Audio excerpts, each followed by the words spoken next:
At 10 News Weather Authority from the JES Weather Center. Good morning, friends. It is a beautiful day with temperatures in the 60s and 70s right now. Whitful 65 degrees, Roanoke 71, Blacksburg 68, and in Martinsville 69 degrees. Temperatures elsewhere 60s and 70s across the board. 72 now in Roanoke and Rocky Mount, Bedford as well. 73 Alta Vista and Danville. And right now sitting at 65 in Floyd. It is very pleasant outside temperature-wise, but it is very muggy when you step outside. The humidity is noticeable, and that will actually fuel some storms later on in the day today. We are still seeing dew points in the upper 60s and 70s where it is downright oppressive when you step outside. The air just feels kind of heavy, and that again will provide us with a pretty favorable atmosphere for some storms later on in the day. Here's a look at our overall setup. We still have a weather maker that is just to our north, but this boundary eventually trying to shift south a little bit this afternoon.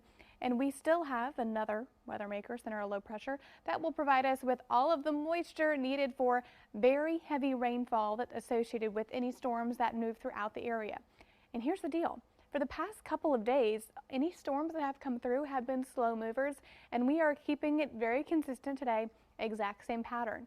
So the storms that move through, they will be very, very slow, and especially with this atmosphere that has very potent moisture. That will definitely be a concern of flash flooding to the area, especially areas that are already saturated by showers and storms that we have seen earlier this week.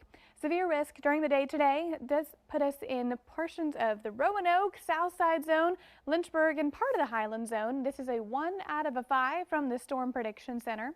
Any storms that move into our area, we could see heavy rainfall and gusty winds associated with these storms that pass through. So this is a very favorable environment. Let's time it out on Futurecast. Boundary we have been talking about for the past couple days, center of high pressure trying to move a little further on into our area, and we will have that moving a little further off of the coast. And as it does, behind it, these isolated storms start to pop up around lunchtime today. And eventually, these isolated storms become a little bit more widespread in coverage. You'll notice as that warm front, trailing warm front tries to move a little bit closer towards our area. We do have more pop-up showers and storms continuing by 5 o'clock this evening. And this lasts throughout the evening hours. And look at how slow these are moving from hour to hour. By 9 o'clock, the coverage shifts a little bit further on into the Highland Zone, Roanoke Zone, and further on into central and parts of northern Virginia. And we wrap things up eventually by about midnight to 1 a.m. on Monday morning. So it is going to be a late evening where we're finally drying things out and completely dry by Monday morning, but not to worry, we will resume with showers and storms Monday afternoon as well. Zone by zone forecasted high temperatures today back in the 80s and 90s. Still hot, hazy, and humid. We are nothing if not consistent. 7-day forecast, 93 degrees, your high temperature today. Daily showers and storms Sunday through Wednesday. Abby, we are breaking that heat wave Tuesday. I know that it's technically under 90 degrees. That's the threshold for the heat wave. But it's not going to feel a lot cooler